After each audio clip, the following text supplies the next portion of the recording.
Welcome, welcome, welcome, everyone, to Two Guys in Hockey Talk. I am Pawel the Cat with my very insightful co-host, Evan. Evan Renaerts, how you doing? Well, let's just say today my brain is working at half speed. I've been dealing with what I thought was sinus colds, and now today I'm starting to cough and feel it back. And so I might mute myself in the middle of something if I go to cough or kind of choke it up here today. So guys, bear with me, please. Well, my brother, what from another mother? I don't know why that's such a stupid joke. What? Why don't you tell us what are you excited about? We are like 1 week away from Christmas. Are you excited? I love Christmas. I love the holidays. It's always a wonderful time, spending time with family and friends. And of course, lots of World Junior Hockey. I'm pumped for that, Evan. It's going to be quite an exciting time. Lots to watch, lots to check out. And you know what? We love seeing a lot of the young guys play, you including, because you're going to get us into the Revs Top 15. Revs Top 15. Brought to you by the electronic hard rock band Penny Billionaires. Look for them wherever you find your music. Now, I didn't ask you what you were excited about for the holidays. So before we jump into these Rev Top 15, why don't you share with us your excitement for the holidays? Well, maybe it's my top 15 Christmas music videos. I got tired for a while. So since 2011, our family kind of does like parody songs. So this year, instead of God Rest Ye Merry Gentlemen, we're doing it's Doc Rivers, and he has a parody on the bathroom gentleman. And so it's a kid that basically puts the wrong exact same tune, but the kid puts gentleman on a bathroom door, and there's two nuns, a nurse, and three old ladies in the bathroom, and they get mad. So I'm looking forward. We're taking all the grandkids, gonna renew this. So if you guys check out on social media, you guys might see those two pieces left. So, but yeah, 1 more week away. And so I know this week and next week, I wanted to get some more of my Revs Top 15 in. And so next week, I'm just going to highlight a bunch where they are, a couple pieces. So I'll probably take about 10 minutes next week. Tonight, I'm really only hitting on a couple topics and one actual player. But yeah, I'm excited, man. So it's going to be a good one here. Thanks. So we got them listed here. You guys, you'll see Gavin McKenna. I've had it 1. Keaton Bearhoff, number 2. Ivor Stenberg, number 3. Number 4, Ryan Robrek. We talked about him. Number 5, Viggo Bork. We talked about him a couple weeks ago. And then 6, Ethan Belchitz. And then 7, Tynan Lawrence. By the way, number 1 rated right now by Corey Prongman. Number 8, Matthew Preston, Ryan Lynn. And then Daxton Rudolph, number 10. That's who I want to talk about. I got to see him live against the Oil Kings just here in Edmonton on Sunday afternoon. Now, what an interesting player. So I don't know if you guys have had a chance to actually check him out, though. But this kid is for real. He is a big guy, 6'2", 203 pounds. Do you guys remember, Pawel, do you remember me talking about scouts are saying the one downside when you're drafting someone, if they're already of significant size and they don't have a lot of room for development, well, that's my only worry. I have him at 10. I don't know if I'm going to keep him there in mid-January when I bring out the new mid-season rankings that I have. And the reason is he looked too laid back. Some of his plays, he gave up the puck, and he does not have a shot. It was slow. It reminded me of Bashaw. So there's some of you that watched the Medicine Hat Tigers during their play. So, folks, he plays for the Prince Albert Raiders of the WHL. He is a beast, though, on the blue line. He is a big guy. He's really fresh off his rookie season, had a good season, 41 points. There is serious buzz on this guy. Now, most have him locked top 10. I have him 10. Not sure if I'm going to keep him there. We'll see what these next games are like. Some scouts are saying he's like Hayden Gooley in Montreal, but he is a big righty. And Pawel, I think that's one thing, right? Is having those big righty two-way that can anchor. They're coveted. Very coveted. Exactly. And McKean's Kyle, he actually says he's a stabilizing defense presence. And I will say he does stabilize it. He seems relaxed. But if you guys think of Evan Bouchard and you think that he's got no urgency to his game, that's what Rudolph reminds me of, with it. So I thought he could have played much better. He was a difference maker, still picked up a couple assists. Local Bob Stauffer caught the game that's with the Edmonton Oilers. I kind of heard some of his feedback. He really still likes the guy. Was not impressed. But it's his pro frame right now that is the difference. So this is what he needs to work on. His zone gaps. He is good in playing the zone, but it's his gaps, and he can get caught flat-footed on those quick rushes. And I think he needs to work on his basically decision-making. So that's kind of where I got Rudolph kind of sat in place, so at number 10. But it is this is a shakeup. I mentioned it earlier. And maybe before we come out of the Revs Top 15, give me your thought. Right now, we have actually Pro Scout Agency group, who is one of our partners. So Jason Bacala was the former Pro Scout for the Florida Panthers. So he has right now pushed up Keaton Bearhoff at number 1. So he's put him up there, put Gavin back. Now, Corey Pronin has Tynan Lawrence. He is out of North Dakota. Not North Dakota, sorry. He's playing for in Musqueam right now, right in the USHL, just lighting it up. He's doing incredible, almost 2 points a game. Probably the best centerman, but I don't know if that says much because there's a lot of wingers in this one. But scouts are praising his skating and vision. I don't know. I haven't saw enough, so I'm going to be watching him closely over these next few weeks. So anyway, interesting. What's your thoughts on Gavin McKenna? They're acting like this may not be a great year with it. And for me, it's not translating right now.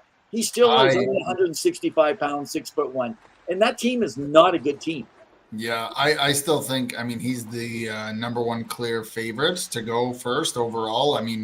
Barring anything wild that happens in the next few months, I can't see. Now, again, I also don't know who's picking, right? But most likely, if it is a team like a Calgary, like a Nashville, like a Buffalo at the bottom of the standings, then they're more likely going to pick someone who's an elite scorer and playmaker, right? And that's what you bring in. And oftentimes you build down the middle, or and he can play that. I know he plays wing, but they're going to try him at the center at some point. And, you want to be able to, right?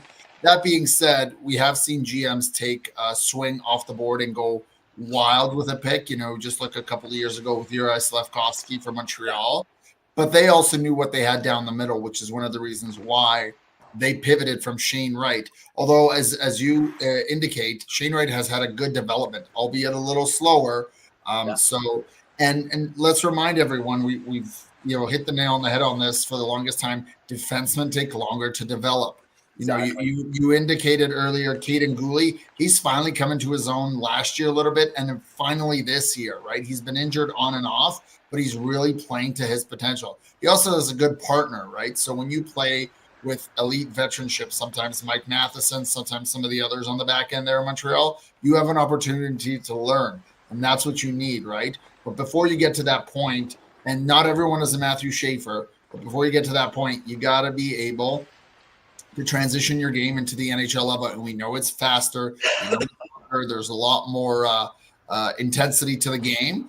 And there's more high risk for injury. We're seeing it right now all across the league, right, with injuries. And so you got to be able to keep your head up, make plays, read the play. The one thing, and we'll get into this a little bit later, but the one thing with Bouchard that people often forget, he's very calm. Whether good or bad, he always stays calm. And just like some other players in the game, like a Draisaitl, like a Kucherov, they're able to slow the play down and manage the book a little bit better now. That's what Crosby does too, right? And I think that's why people like Rudolph's game, because he can slow that piece down. But, hey, can I just mention, so Gavin McKenna, there's lots of talk. You can tell people haven't followed his career. Or his development. I'm not sure if you call it a career when they're still teenagers, but they've been working him, trying to get him to play center. And a lot of people are like, but he won't be an NHL center. And I'm kind of confused when people say this, because he did not play center in Medicine Hat. So, why the heck would they be referring to him? He is a left winger, and I think they need to look at him as a left winger and not refer to him in a center role. I feel like that's like taking Taylor Hall from left wing and putting him at center. Yeah. And I think really, what are you looking for as a philosophy, as an organization, right? Again, I still think McKenna goes first, but who's at number 2? Most likely Keaton. And I mean, he's playing. Predators. What if the Predators win? Would they go off? They seem to go off, from what They do. They do. They might be someone to take Tynan Lawrence. And if you have somebody to play with like Roman Yossi, what better transition to the NHL than a veteran like that, right? They're going with Bearhoff if they get it, yeah. So it just goes to show. I'm just saying he would be potentially, if possible, paired up for a little bit, right? I mean, he's a younger defenseman. He's moved to the NCAA where it's a little bit stronger competition, so he's got some lower offensive stats, but he's playing against higher elite forwards, right? So you got to be able to manage that puck. So. Yeah, just my thoughts, and I have to sneeze. Excuse me. There we go, sneezing, coughing. You can tell it's the season to be jolly, guys. That is it for Rev's Top 15. Rev's Top 15. Brought to you by the electronic hard rock band Penny Billionaires. Look for them wherever you find your music. All right. So, go ahead and let people know where they can find us. So we are here every Wednesday night at 7 p.m. Mountain Standard Time. We are on YouTube. Give us a follow. We want to grow our subscribers, and it really helps. We are on Facebook. We are on Twitter /X at Revenev or myself, hockey_2, where we're always chatting. And we are on Instagram. We're trying to get out to all the social media platforms and get out there. We love hearing from you guys. Make sure to reach out and send your emails, questions, feedback. We'd love to talk all things hockey. Oh, and we got our website where we post regularly all of our stuff. I've got my weekly updates going on right now, as well as all the former guests that we've had, including former Puckpedia owner Hart Levine, who was on last week. If you missed that episode, go check it out. It's on our YouTube page.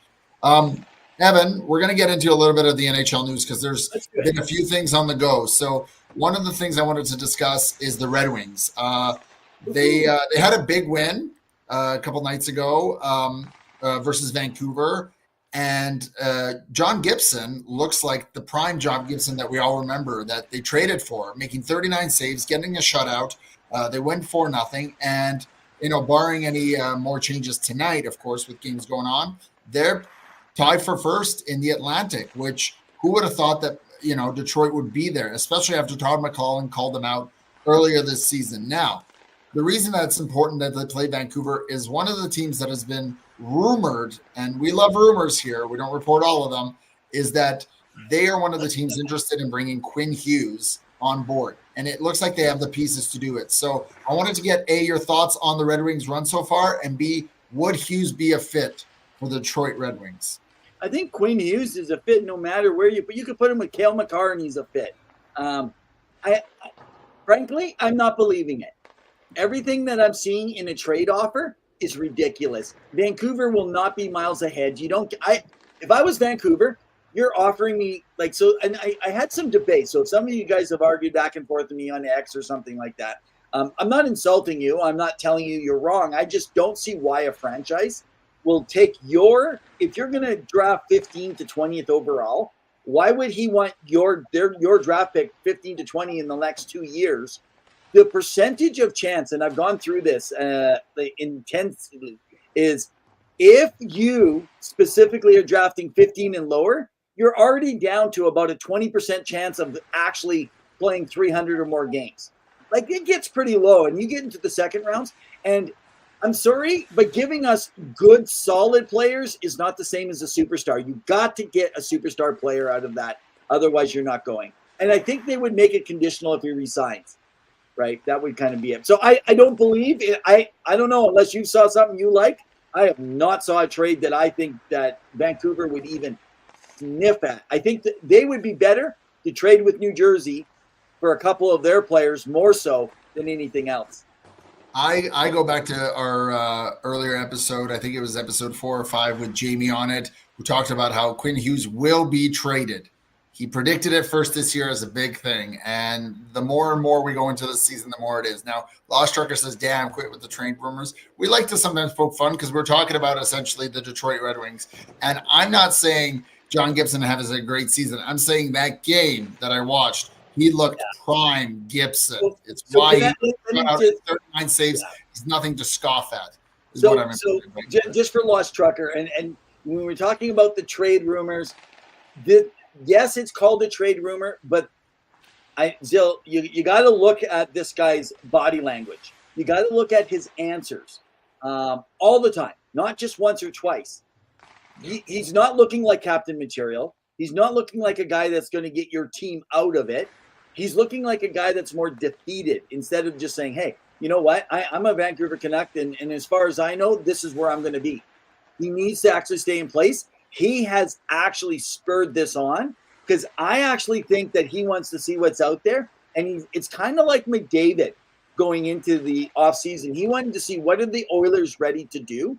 So this is one of those that is not just a simple trade rumor. This has the top insiders actually focusing in on it. So it's not one of those lower end things, unfortunately. And right now, the trade piece is actually heating up between now and because the Olympics, they don't know what's going to happen between then. By the way, I don't think anyone going to the Olympics will be traded until after the Olympics, by the way. I can see that. And honestly, here's the thing. Vancouver already sent out that memo to all the teams in the league. So it's not like they're not open for business. They've indicated the direction they're going this year. Now, injury has set them back this year, so it's not their fault. And they've had, quite a lot of guys they've had to call up from the Abbotsford Canucks.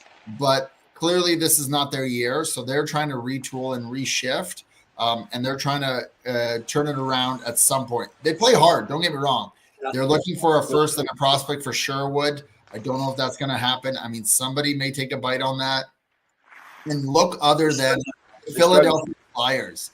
And the reason why, Evan, is because Rick Tocchet has some experience with that team. He was just there. He knows the players in Vancouver. I'm sure he's whispering to Danny Briere, and we'll have to get Jamie to confirm some of the thoughts there of some of the players on Vancouver that be potentially a trade partner with the Philadelphia Flyers. But that's just my theory. And you got to wonder, though, who does Philadelphia even have that can make it happen, right? I think Owen Tippett is someone of interest for. So what about Mishkov? Man, right now, Tocchet is not working there. Could Mishkov work in Vancouver? Because that might make things move a little bit quicker. I think it's too soon. He's only in his second year. I mean, second year with a superstar franchise player. No, man, this is not looking good. Well, and especially since Zegras has turned it around and played very well for them. But Zegras is being given the opportunities because he's a centerman. And Mishkov is not getting the power. Like, he's not on the power play. There's not, like I get it. Tocchet's got other guys. But remember what Tocchet did to Pettersson. It did not help Pettersson's game. So I know Lost Truckers talked about that a few times, and I actually would agree with that. But I'm just saying, if you're, again, Vancouver, you give me a Mishkov and we can start talking. Because I'm not giving up a Quinn. I'd rather have him as a rental player or wait right till the deadline and get something really good out of this, right? Make a three-way deal with something. Now, the other team that's kind of been struggling this year, and there's a lot of question marks, and Doug Armstrong's throwing anything he can to try to figure it out, is the St. Louis Blues. They do bring back a former player, Robbie Fabry. He signs a 1-year, 2-way deal with the organization. He did help them win that Stanley Cup in 2019, but it's also because Jordan Kyrou lands on IR. Now, if people remember, Jordan Kyrou's gotten to the hot water, and I believe he was benched this year. He was a healthy scratch for the team. So clearly things are not working there. I know Jordan Bennington was frustrated a couple nights ago with his play and what the coach was doing. There's a lot of questions in St. Louis. Now, Doug Armstrong also has to manage Team Canada, so he's got a lot on his plate. But your thoughts on the signing of Robbie Fabry and anything else? Go ahead. I'm laughing when you say he's got to manage Team Canada, lots on his plate, and I'm like, man, that's a dream plate to manage team. Oh, yes. Yeah, of course. Especially with everybody that he's got with him. So, no, I think the Fabry was a great move for them and kind of, let's make a decision. There was a lot of talk that he might be on the way out, too, there for a little while, with what was going on. So, who's the player that – was it Kyrou that got hurt? Yeah. He's on injury reserve, so he won't be – it's less than 10 games or 24 days. I mean, right now it's looking like they could be drafting top 5, top 7. I mean, it is a decent draft for me. It's a decent draft, top 10. Once you get past the 10, then they're good. It could turn out really well. I mean, let's look at number 3 overall, Senek Beneke. Look at Beneke. Like Seneke right now, Beckett Seneke, sorry. Like, look what this guy is doing. We're going to talk about him a little bit later when we talk about the top 10 scorers. I mean, so but he was a guy, like I've had some people go, well, I knew this would. No, you didn't. You never put your name out there. Almost nobody agreed this. What they said he could turn into something, but he was not. Like the go at number 3, Anaheim did something, and they made it both Carlson and Seneke. I mean, what a great pickup now. I'm praising that. I mean, Verbeek is starting to look good. Yeah. His stuff is paying off. It also helps when your veterans like Chris Kreider and Jacob Trouba are having really good years, right? Because when those guys are going, you know that they're leading. They're those leaders on and off the ice. Now you wanted to talk about the Blackhawks pick because they what's it called? Sorry, historic records with buzzer beaters in the NHL. Oh yeah. So I want you guys to think through this, okay? Yesterday, December 9th, it marked the first day in NHL history where there were 4 game-tying goals in the final 15 seconds. Listen, in the final 15 seconds of regulation. That's like an absolute cinema, Pawel. There's viral clips everywhere. There's debates right now on late-game heroics. Fans are calling it a reminder of just hockey's predictability, which I would agree. There was buzzer beaters in Vegas with Thomas Hertl, Ottawa's Shane Pinto, Seneke of Anaheim, and the Oilers' McDavid. The clutch plays, goalie nerves, I don't know, maybe.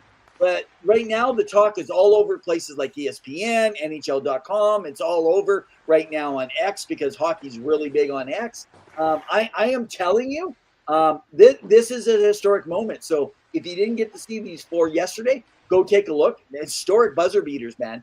4 last second ties in a single day. That's something. It's pretty impressive. It just goes to show you that you can't turn off every game and think it's over. No lead is safe, right?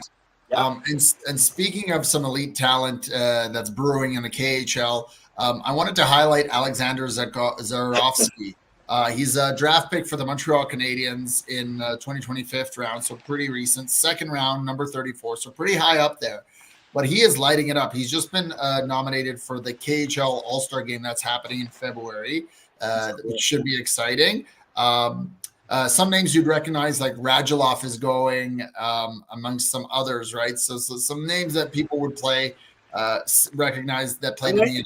I'm waiting for you to announce all those guys' names because you don't only try to enunciate the difficulty of a last name, but you try the first names with it. And sometimes I'm like, Pawel, find the easy part of the name first or last and just do it. I know I'm butchering it and I apologize. They're hard. They're hard to get names nowadays. But he's dominating the KHL, right? He's got 8 goals and 15 assists, so 23 points in 26 games. That's pretty impressive. He's a +3. He plays for the Salavat Ulalev. So, yeah, good for him. Keep an eye on him because, again, Montreal, another one of those teams where the GM is really building up a juggernaut, and we're seeing the effects now. They can bring him in at any point. They have some time. It's not like they need to rush him. You're developing another star potentially that could play in that top 6 position, provided you move someone like a Josh Anderson if you're moving in the future, right? So you got to think they're moving Kirby Dach at some time because the injuries. If someone's willing to take the chance on him, I could see them moving on. They got a lot of guys coming in still. Yeah, and Lost Trucker says we're bumping 100 OT games. That means an extra 100 points split between teams. Yeah, this year is the most parity / hard to determine what's happening. Like, I do want to just quickly note before we move on to the next topic, like Toronto, it looked like they were down and out, and now they've rattled off a few wins in a row, including versus Tampa and Florida. And all of a sudden, they're still battling for that wild card spot. And it looked like they were down and out, and they've got a lot of bodies back. Of course, they've lost Wool to injury. But man, oh man, Hildeby has stuck it out for them and helped them. Austin Matthews is starting to look like the old Austin Matthews. And again, teams are rolling. So there's a lot of parity in the league. and it's going to be hard to see what happens and who really the sellers are. We know that Pittsburgh were supposed to be sellers. They've been kind of teetering this year, but it sounds like Evgeny Malkin's going to be out for a little bit due to upper body injury. So he's week to week, which most likely means a couple of weeks, along with Blake Lizotte, who's been a pleasant surprise for the team and really played well for them. Came out of nowhere. Nobody expected much of him. And the guy is just performing. So any thoughts there for your Pittsburgh team? Again, Ben Kindle. I mean, the ageless wonder, Sidney Crosby. Sidney Crosby, I know I keep mentioning him. Like, man, he's on Mount Rushmore. There's no way I can't. I look at Ovechkin and Crosby when they came in. Who would have ever thought we would have the modern day superstars and the longevity of their careers to play at the level that they play at the age they're at? Because not even the great Mario Lemieux, magnificent one, Mario Lemieux, and the great one, Wayne Gretzky, could perform like that. A guy like Bobby Orr, his career was cut short. So I do have these conversations. We're not going to get into it about the best ever. But you know what? You got to put the best ever into longevity, unless you're saying the most skilled ever. Because if you're saying the best, that means they know how to stay away from injury too. I don't know. I just think that that's a part of it. 100%. And what I think where credit is due for the NHL is they've gotten better this year and slowly in general to promoting all their superstars. So you've got the Ovechkins and the Sidney Crosbys who have been around, and even Anze Kopitar with his farewell tour, having a heck of a year. But then you have, your Austin Matthews, your Quinn Hughes, your Connor McDavids, your Brady Kachucks, who are out there really performing well, really in the thick of it and playing at the best level that they can. And then you've got these rookies that we've talked about, we're going to get into Chicago here, like a Celebrini, like a Bedard, and you're going to know someone soon. And you're seeing the talent, right? And the NHL is getting better at promoting him, right? Because you see these 3 different levels, and it's impressive because you see the next wave of talent coming through. Right. I know you wanted to talk a little bit about the first round pick of the I want to talk about Mason West. So for those that late in the first round, the Chicago Blackhawks, some of you might remember that are draft freaks, and some of you just go, I didn't really follow. They drafted a guy named Mason West. He's also a quarterback. So he plays for a high school, and he said, listen, I want to go back and win the state football championship for my team this year. That's risky. I didn't think that was going to actually happen. They would find a way and not draft him, and there could have been potential risk. Anyway, Mason West went back to Edino High School, and he won the cities, and he won state high school championship. He did exactly. It was nuts watching that guy play. I mean, he could easily – I could see him going and being a first-round draft pick in the NFL if he took that route. Way more money, man, even if you're only a practice player almost, right? But he's not the only guy on the high school football team that also plays hockey. He had another guy named Chase Bajorgarg, who was their high school goalie, who also played on there. Very good goalie also. But they drafted him out of high school with it. So I'm really interested to see his development now, because he's going to be going, I'm pretty sure, I have to double check, by the NCAA route. So, hey, good on the Blackhawks, man. Good on them. So anyway, hockey, I want to do some hot takes. I'm going to present to you. I'm going to make a list right now and mention them just off the top of my head. Not top of my head. I know the numbers because I got them listed in front of me, just on how many points right now as of this morning. So again, if anyone's following anything right now, the top 10 goal scorer or point getters in the NHL, it's murderer's row right now. Points are flying, Pawel. Most of them are averaging more than 1.3 points per game. They're a bunch of studs. And listen, stats are like an appetizer now for these guys. and by the way, so Connor Bedard and Jack Eichel, who I'm going to mention, still have one more game to equal most of everyone else. And Macklin Celebrini and Jason Robertson have one extra game. But right now, the top 10, and you're going to have to select from these top 10. I'm going to give you the criteria.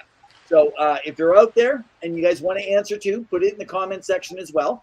But we're going to say, who is the MVP, most valuable to his team, like in the NHL, at this point right now? Second, who is the most dominant player in the game right now?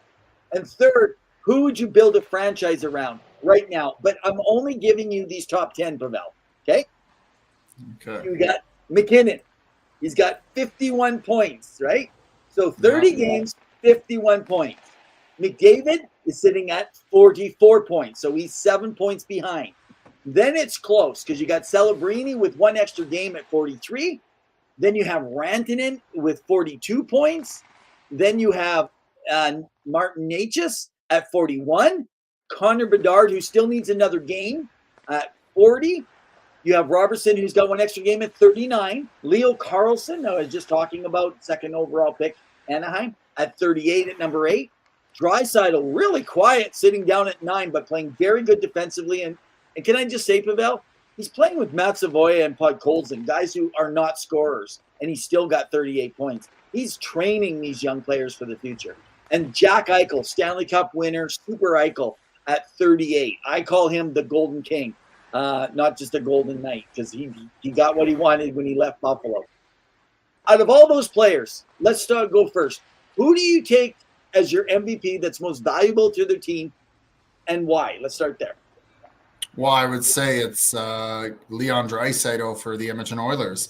I think he's really making a case for the fact that a team is in it. McDavid is going to put up points no matter what. He doesn't look like the McDavid of a couple of years ago where he put up 150 plus points, right? He's really helping develop. And again, Draisaitl goes on his business, delivering, scoring goals on the power play, 5-on-5, playing defense, making it a case for being a Selke nominee this year. That's how good he's playing. And again, as you indicated, he's playing with guys who aren't full-time, right? Like Savoy, this is his first potential full year. Podkolzin's got some time in it, but on any contender, he'd probably be top 9. So he's really making a case for it. But that would be who I would select. That's interesting. I mean, it's so you're not sticking with just based on points, right? Oh, yeah. And now the Hart Trophy, which is the MVP, it isn't about who scores the most, even though it seems to most often go there. It helps the most. Take Draisaitl or take McDavid out of the Oilers, and they're going to struggle. Now, you didn't mention Jack Hughes. That would be an honorable mention because and I know you didn't pick. I gave you the top 10 right now as of today. No, I understand. What I'm saying is that he's the most valuable because you've seen how they've struggled in New Jersey without him in it, right? So you're saying that you would pick Jack Hughes in the league if you had to pick today? In the league, yeah. Yeah, because the team's really struggled. That's my pick. Because Lost Truckers. Guys out there, Pawel wants to go off the charts because he doesn't like following the rules. He likes challenging. So if you want to pick saying an honorable mention. As of today. No, it's okay. I mean, it's everybody's opinion. Nobody's wrong, guys. We all have our own opinions. Now, look. And she says Nathan McKinnon's dominating the league, which I think he's the most electric player right now. He's the hottest. Hey, don't get ahead of the game. Don't get ahead of the game. Electric. We're going to talk about the most dominant player next. Let me finish now. McKinnon is leading the league, but it's more than that. They're at 20 wins, 6 ties, and 4 losses. They're at the top of the Central. They're 10 points clear of everybody. Their defense has a lot of holes. They got injury to key D-men. Goaltending, it's looking solid, but it's not elite goaltending. These are backup goalies. Without Nate McKinnon, I believe they're a 500 team fighting for a wild card. Necas is not getting the points he's getting. He's carrying his line. Listen, he's only got 48% on his faceoffs, but he's still dominating. He's quarterbacking a power play that's humming at 32%, mostly because of him. Cale Makar, if you check Cale Makar's numbers, they're there only when he's on the ice with McKinnon. Now, I know you can go both ways. You could do the same. Edmonton's got McDavid to go with Draisaitl. Some people would argue. I know you don't. Bedard is electric to his team. He's playing with nobody, so he could be argued.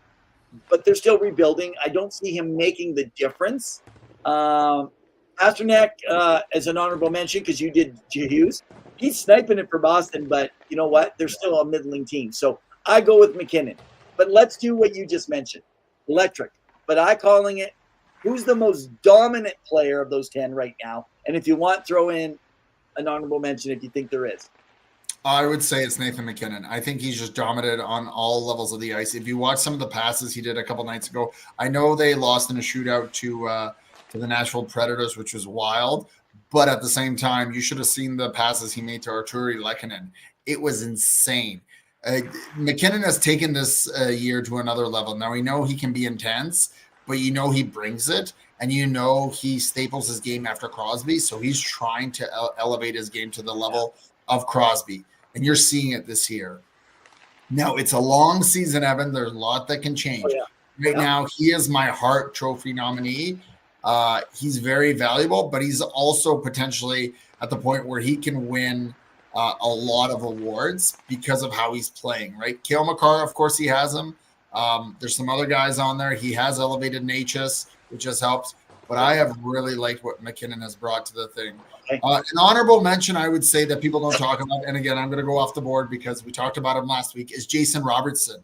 And Dallas is just right. He's not off the board, though, because he is number 8 on our board. Okay, so then I'd say Jason Robertson is my honorable mention because Dallas has a few injuries as well. We expected Rantanen to be elite, but you have Jason Robertson who's scoring at an unreal pace.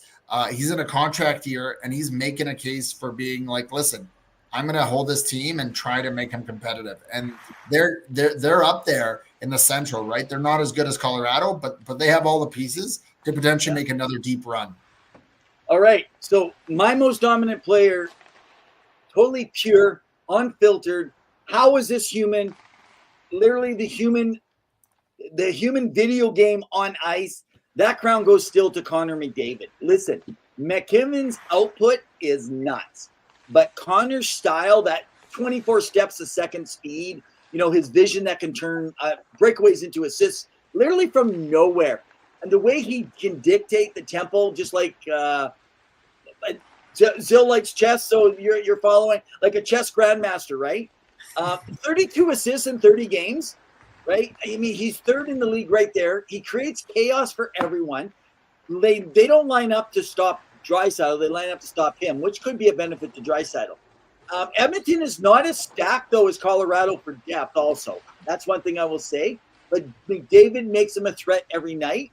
I'll go back. Bedard does got flair. Again, who he's playing with. Honorable mention, even though he's so close in the top 10, Kucherov has got the sauciness for dominance, but he's so laid back, right? But McDavid is a Ferrari in a league of trucks. So if dominance is about bending the game to your will, it's Captain Canada all day, the new Captain Canada. Yeah. Lost all right. Sidney Crosby and McKinnon ate super lobster all summer. What did Connor Bedard eat, man? That guy is dominant playing with Ryan Green and Tyler Bertuzzi. Oh my gosh, that's a whole other story. Okay, right. Now, the last one before we move on. You're a new GM. You're a new franchise. Listen, you're Houston, maybe you're Atlanta's third time is the charm, or maybe you're Quebec Nordiques come back to her. Who do you build around from this list if you got them today? Okay, today, right now. So who do you take out of that top 10? Out of that top 10? Out of that, just to kind of help with that list, let me go through it again. McKinnon, McDavid, Celebrini, Rantanen, Natchez, Bedard, Robertson, Carlson, Draisaitl, and Eichel. And by the way, I saw that for the Hart right now, Carlson of Anaheim is what Zill had in there. So who do you build around out of those players? I mean, how can you not pick Connor McDavid and build around him? I mean, I know it's an easy answer, but I mean, he would be phenomenal to build around, right? You've got a star center who can score, who has speed, who sees the game at a completely different level, who is dominant on both ends of the ice and just makes plays out of nothing. You think, he can't do it. And he's a guy who people tell him he needs to shoot more. And so he starts shooting more and automatically the puck goes in the net. So it just goes to show you the overall dynamic and skill of what he's able to bring. I think that would be my thing. An honorable mention, I would say, although it would be an interesting build around, I think Celebrini. I know he's early in his career, but what we've seen so far from him is incredible. And I think I've said it before, as soon as San Jose learns how to properly defend, and they've been better this year, and has a good roster, and I see the pieces there. That guy's going to be dominant, and that team is going to be a threat. You're going to see just incredible talent and output from Macklin Celebrini, and you're seeing it with what Greer's doing with San Jose. So that would be my honorable mention. Okay, so for me, actually, give me Macklin Celebrini, and I'll tell you why. Okay. Because he is only 19. Last year, he was almost, I thought he should have been Rookie of the Year last year. Frankly, that was my opinion. Not everyone agrees, obviously. He's born in 06. 06! He turns only 20 next summer. So he's producing at well over a point per game pace right now in his second season. He's dragging a rebuilding Sharks team into relevance. I mean, he could be up for Hart. With his, and now he has an elite two-way. He's winning face-offs. He's forcing turnovers. He's winning puck battles. Right now, we know he's going to be on Team Canada. I'd be shocked, literally shocked if he's not. And he needs to not play in the bottom because of his top. He needs to be in the top 6. But I'm factoring in half of his team's. He's factored in over half his team's goals this year. Now that's. You hear that, John Cooper? What's that? Sorry. Do you hear that, John Cooper? That's generational stuff where most kids are still in juniors. I mean, he could play for the World Juniors if he wanted. Him and Bedard. Could you imagine? Expansion teams need a cornerstone for the long haul. He's going to give them 15-plus prime years and grow with the franchise, sell jerseys for decades. In fact, I got to be honest. Right now, there's 4 teams that I'm watching the most. I'm watching, 5 technically. But it's Celebrini and the Sharks, Bedard and the Hawks, McDavid and the Oilers, Carlson and the Ducks, and Seneca in there, and also McKinnon and the Avalanche. Why? Just because I like to watch exciting and really high-skilled players. So anyway, I thought that would be a fun little thing just to think about. I know we're early, but I'd like to come back when we're near the end of the season again and then compare how these players. This is what you and I already know from past years. Yeah. We already know that McKinnon's going to be up there. Rantanen's going to be up there. Draisaitl's going to be up there. McDavid's going to be up there. And I would even suspect Cale Makar and Jack Eichel to be in there. Mm-hmm. So we'll see if Celebrini and Bedard, Carlson, these young guys can hold in and still be up. And what's Robertson? Is he going to be able to work it? And what's his next contract going to be? It's going to be more than 12. But we'll have to leave that for another time because right now we're getting to Around the Rink.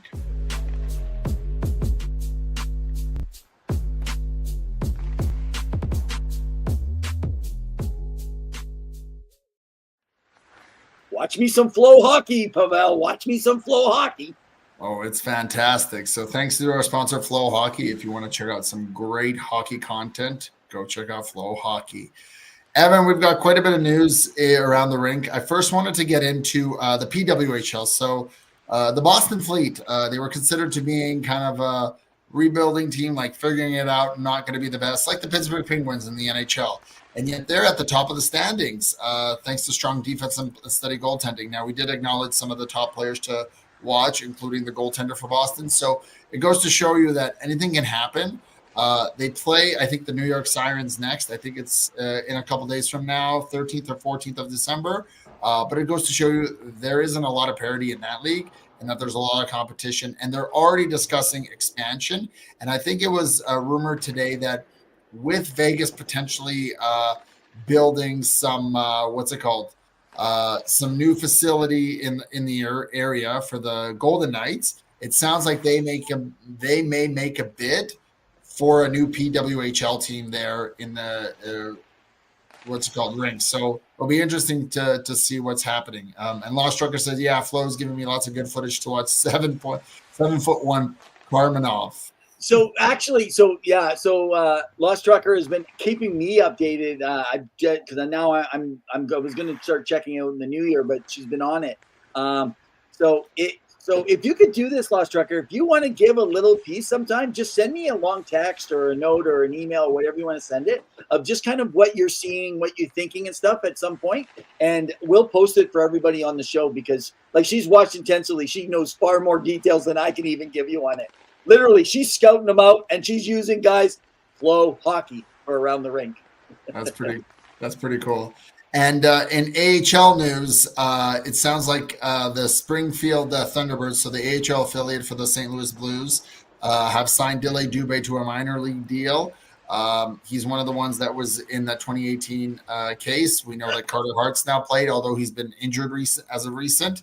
But it looks like Dylan Dubé, he may believe that this is a path forward for him to return back to the NHL by first getting a stint in the AHL. So we'll see how that goes, especially since St. Louis is decimated. We talked about it a little bit earlier, how they just signed Robbie Fabry. They're looking for bodies. They need guys to play. So it'll be interesting to see. Now, you wanted to get into the USHL program. Yeah, so I was wanting to highlight. You guys probably don't know this, unless you guys watch a lot of YouTube and stuff like that. But in the USHL, there was a recent USHL goalie fight. It was between the Green Bay Gamblers and the Sioux City Musketeers.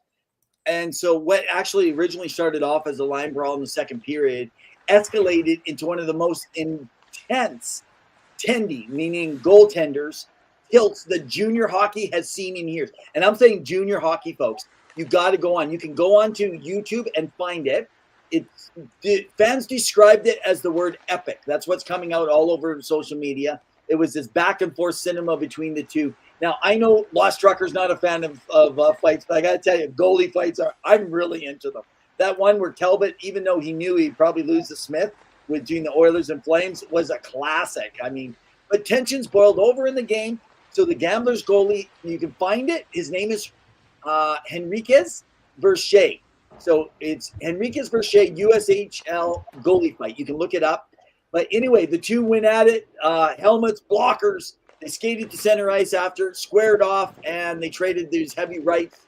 It was a prolonged exchange, Pawel. Both landing some bombs despite no major injuries, though. The intensity of the crowd roared. Basically, what everyone's saying is this felt like playoff hockey just because of this fight. So, man, props for the sportsmanship, because at the end, Shea showed class by offering a handshake and a quick embrace post-bell of the whole game. So, man, that's what I remember hockey's supposed to be about. 100%. And you wanted to get into Hockey Canada and what's been going on there? Yeah, just a quick note. We're going to talk lots next week around World Juniors, because it's going to be on by the time we get back. So Hockey Canada, guys can go online. You can look up 2026 World Juniors training camp roster. I'm not going to touch in on a lot of that, but go find all your players. They're stacked this year, but it's not just them. There are some, even Czechia is a stacked team. So Team USA roster, this is an important one to follow for the USA. They've got their team kind of selected, basically, other than a few players they're going to send back or have on hold. But 17-year-old of the Kamloops Blazers, J.P. Herbert, is not on the roster. They did not bring him. He is on almost 2 points per game pace for the Kamloops Blazers. For some reason, it's like because he's playing in the WHL, is that we've seen this before when Americans playing in the Canadian Hockey League, they don't get as good of a selection if they're not in the USHL or NCAA or in the US in the USHL, but the United States Development Team program. So interesting enough around it.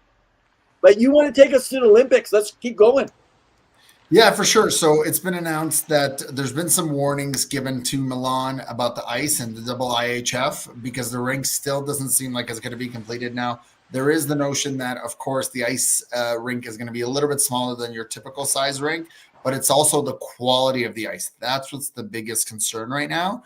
And so Bill Daly has indicated that if the ice is not ready and meets up to their standards, they're not going to send their players. Now, players are going to want to go no matter what. I mean, this is one of the things they advocated for in the new CBA. But if things don't pan out, and it sounds like it'll be ready just a couple days before puck drop, that doesn't really bode a lot of confidence. And really, I mean, it's going to be hard to see how this is going to happen. I hope it does, but really, there's a lot at stake here. And I'm worried that there could be a potential fallout from this in some way or fashion. Now, it may not be an injury, and I hope it's not, but there's going to be some further discussions, even once the Olympics are done, about the future of NHL players participating in Olympic events, right? I know the players want to do it, but I don't know how the owners and the GMs are going to want to do this. So it'll be interesting to see, but there's a lot of uncertainty given for an event that's happening, Evan, and I can't believe it, just less than like 3 months away, where, you know, it's happening in February here, and we're already midway through December. So it's insane to think that this potentially could have some backdraw. I don't know what that's going to look like, but it's going to be a talking point until that puck drops. So we'll see how it goes. Any final thoughts there? Yeah. So one of the things that people got to understand on the ice dimensions, they ran out of money. It was $100 million. We talked last week over budget. And so they were like, no, we're going to have to work in the dimensions of the IIHF Olympic size. So that's essentially why they moved it around. The NCAA has some arenas like that size or even a foot or two shorter. Merrimack is one of them actually in the NCAA too. I don't think it's going to be that big a deal. Just so you guys know, the neutral zone is going to be smaller.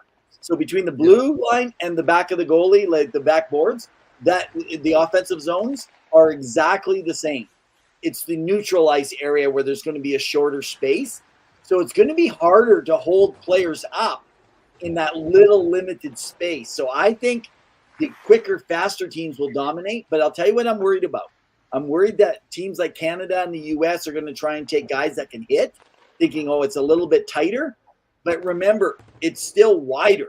It's 4 feet wider, though, right? Essentially. So from an NHL ice, and what I'm worried about is those hitters, if they don't have quick, fast acceleration on their quick twitch muscles, they're not going to get there quick enough. Tom Wilson is a guy that actually can do it. So, but anyway, NHLPA is the ones that fought for this. They gave up money to go here.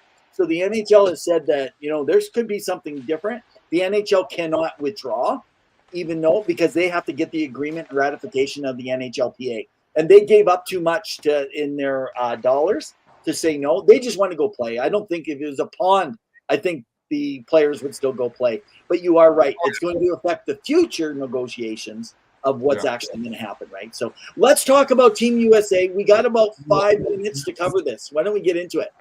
That's been, or you want to get in, is this around the rink? Well, this is not NHL. This is Olympics. So let's continue around the rink. All right, let's do it then. All right, so we know there's 6 players that are confirmed so far that are going to be going. So Jack Eichel of the Vegas Golden Knights, Austin Matthews, Brady Tkachuk, Matthew Tkachuk, provided that he's healthy, and it sounds like he will be, Quinn Hughes, and Charlie McAvoy. But there's quite a few more left that could potentially be on that roster. So who do you got potentially going? Okay, I just put a list on the site there if you guys want to look in the comments section. These are all the invites, right? The people that are on the list that could potentially be going. If you're looking at this. So we're looking at Austin Matthews, JT Miller, Frank Nazar, Brock Nelson, Shane Pinto, Jason Robertson. So I'm looking here. Matthews is going. Miller's got to be going. I think they're going to – I don't know if they're bringing Frank yet. I don't know if I'm bringing Brock, but maybe it's his experience. I'm definitely bringing Jason Robertson. If you want a checker, you're bringing Brian Rust. He plays with top skill and checks. Tage Thompson was not invited before. I would bring him, but I know they got to take Brady Tkachuk also. Trocheck, I would leave off this year. I don't know if I take Tuck. So I think that what was this? Hey, I would be mad if my sub says I would be mad if my sub was a few inches smaller. Okay. Is this an inside joke? Olympics this year. Yeah, Hans is a big Toronto guy. Oh, okay, I got you. But I mean, essentially, when we're looking at the player, I mean, when you're looking, let's just go through forwards. Are you taking Boldy? Yes. Caulfield? And only because Guerin's I believe the GM of that team. Right. Okay. So you got 4. So that Boldy gives you 5. You taking Caulfield? Yes. Okay. How about so that gives you 6. So you taking Logan Cooley from Utah if he's healthy? No, he's out. So I don't think he's going to make it. So I wouldn't take him. And he's too inexperienced. If anything, I'm taking Clayton Keller or Alex DeBrincat. Okay, you're jumping ahead of me here. I'm trying to go through the list here. Okay. Kyle Connor, just yes or no? Yes. Okay. Jack Eichel? He's already been announced. Oh yeah, he was one there. Jake Getzel, Tampa Bay. Yes. Hughes, I don't know if he's going to be back. Do we know? Hughes? Jack Hughes? Is he going to be back? I don't think so. He's supposed to be. He's supposed to be back for the Olympics. Okay, let's say he's back. Are you taking Clayton Keller from Utah? Yes. Yep. Okay. Matthew Nyes out of Toronto? I would consider him. He's one of those players that's on the outside looking in, but I would consider him. Okay. Chris Kreider, Dylan Larkin. You're taking Dylan. Yes, I would take Dylan over Chris Kreider. I like Chris Kreider. He's a little older and he's had some mileage on his body, and I like he's having a good year, but I don't know if he between him and JT Miller, that would be a toss up for me. And Matthews is already in. Miller, Jason Robertson, you taking him? Yeah, 100%. So Brady, in with Brady already, I got 13 forwards already. Yeah, we still don't miss a lot. Defense. So who do we got on defense? Who are the two that were selected? Charlie McAvoy and Quinn Hughes. Okay, so then you got Brock Faber. Brock Faber, right? Yeah. Jake Sanderson. Now, Fox, that's right. Jake Sanderson, you're talking about. Yeah. Adam Fox is hurt right now. So but he should be back. Yeah. Do you take players that could be hurt though? That's another one. Because guys players represent countries. Yeah. Noah Hannafin, the Vegas Golden Knights. Yes, him and Zach Werenski. Do you take Luke Hughes for his big presence and hitting? No. Too much experience. Seth Jones. How about that would be an outside pick on the end. If you have an injury, you bring in Seth Jones. Yes. Neil Pionk, Winnipeg. He's solid. Yes. He can stop a McDavid. How about Vlasic from Chicago or Zach Werenski? Zach Werenski, I already mentioned him earlier. Okay. But yeah. I mean, that's already. By the way, we already have Keith Tkachuk. You can see all the Tkachuks on a forward line. Oh yeah. Hey, that's 8. That's 8 players on defense right now. I know. Well, you're allowed to take. I think you're allowed to take 8, aren't you? Because of injury. I'm just saying, but that's 8, and we're not even going into deeper on some of this. So what Patrick Kane and why not add Keith Tkachuk, as we can all see the Tkachuk forward line guys. What you're saying here. Lane Hudson, Lane Hudson, yes, he has, but they did not select him on the pre-committee.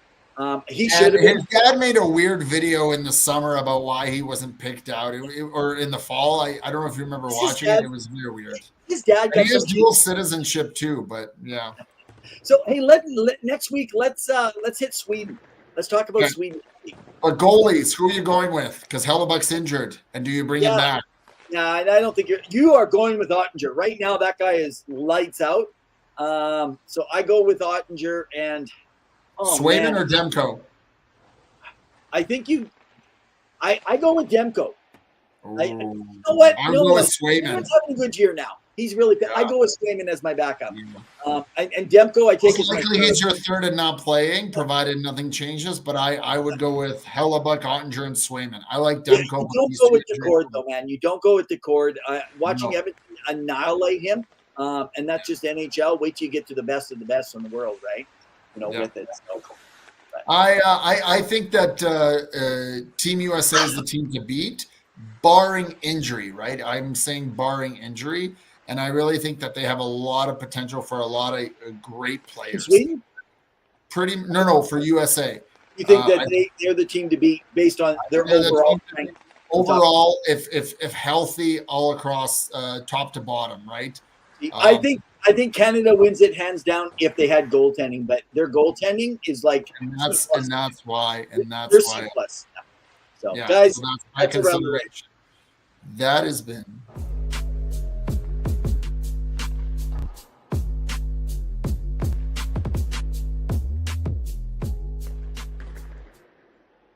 Yeah, Sweden. Lost Trucker says Sweden is pretty loaded too. I agree. But we wanted to get into a little bit of hockey history before we wrap up. So let's get in. Hockey history.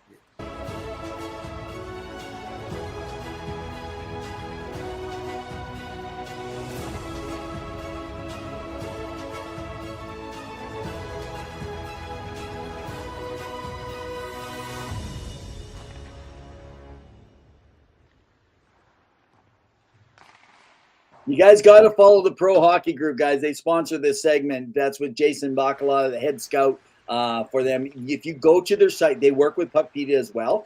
But you can go and find all the scorecards on pro, but mostly on amateur players all around the world constantly. He is the one who drafted back into the days of when you're talking Aaron Ekblad and a whole bunch of that built that team to what it is today. He's the one that brought in Barkov, you name it, right? I mean, obviously, they were great players, but there was something more to it. So let's wrap up. I wanted to go back in deep into history today. Actually, exactly today, I was able to do this based on 56 years ago.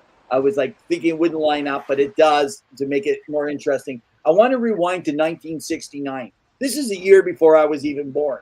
So only folks like the Lost Trucker were even around back then. Okay, joking. Maybe you don't remember because you were still a little too young. But a legend laced up his skates one last time on this day, and it was a swan song of a goalie named Johnny Bower. Now, Hans will like this because he was the unbreakable China wall of the Toronto Maple Leafs. He wasn't China, he was the China wall, that big wall.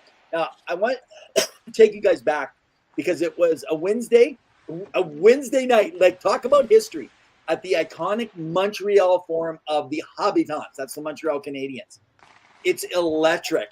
You can smell popcorn, anticipation, I'm sure. Now, the Leafs, they're going through a rebuilding phase at this time. That's why they had brought Johnny in. He's facing off against the powerhouse Habs, fresh off their Stanley Cup win. Now, in net for Toronto is 45-year-old. 45-year-old. Try that today. Johnny Bower. He is the oldest full-time goalie in NHL history when he went in at that time. Now, there has been a few older. You can go look it up yourself. But he was coaxed out of semi-retirement, Pawel, by the team so he could mentor all the youngsters because under new coach John McClellan. But Bower just said, listen, I'll give it everything I got, but I want to back you up. He wasn't born a star, this guy. He was forged what we would call in the fires of grit of hockey. He had humble beginnings in Prince Albert, Saskatchewan, right where Dax and Rudolph is right now. Now, young Johnny, he crafted his first goalie pads. This made me exciting, Pawel, because from an old mattress stuffed with straw is what he made his first goalie pads when he played at 15. And at 15, he went on to enlist in the Canadian Army during World War II. And so he ended up serving overseas until his rheumatoid arthritis kind of forced him out in 43. In 43 or 40, sorry, end of 45, somewhere around there. But hockey calls him back. And then he has this long road. He spent time in the minors, did all that stuff. But in 1958, he stuck with the NHL and had a great career with the Leafs. He was the pure heart of the Toronto Maple Leafs. Man, the guy who played with no mask, one of those guys. Bower retired with a .922 save percentage. Remember, they barely had anything back then. Yeah. So what, did the forwards not as good? And so I'm telling you, goaltending save percentage matters, and when you got those kind of numbers, you win games. So, but in today's high-speed, analytics-driven NHL, Bower's story, I think, hits hard. I think it's a reminder for us that hockey, soul of hockey, lies in those that are self-taught warriors and those who work hard in their drive. And I think guys that come back from a season like Connor Bedard or these young guys like Leo Carlson that make their way. But Johnny Bower is an inspiration to me. I think he's an inspiration to many, and he's a true story of that iconic player. And that's it for my hockey history.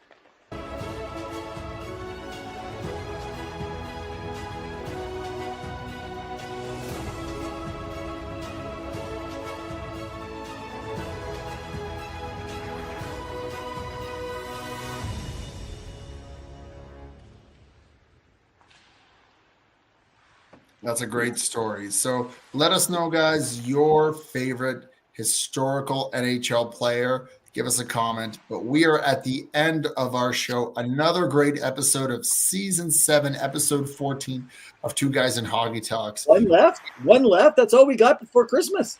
One left, and then it's the holiday season break, and then we're back at it in 2026 where we're going to see potentially a new Stanley Cup champion named, whether it's the Florida Panthers or someone else. But guys, remember, we are here every Wednesday night at 7 p.m. Mountain Standard Time. We are on Facebook, on YouTube, on X/Twitter at Revenev or hockey_2. And you can follow us on Instagram. Check out our website. We're always putting up articles, whether it's the Boston Bruins or all other news around the NHL. We've enjoyed having you tune in. Thank you so much from wherever you are. Or if you're tuning in later on throughout the week, we appreciate it. Reach out, and if you want to connect with us. Any final thoughts before we wrap up, Evan? No, I just, guys, make sure that you don't leave Christmas till last minute. Plan whatever you need to do in advance so you're not the one running around paying the highest prices and everything is gone. So you're getting gift cards. Stay away from gift cards this year. Why? And buy people hockey tickets. Buy hockey tickets. Buy them Flow Hockey and Puckpedia passes to get the best information in hockey for those hockey lovers. And by the way, those hockey lovers, they will appreciate it. So that's my last bill.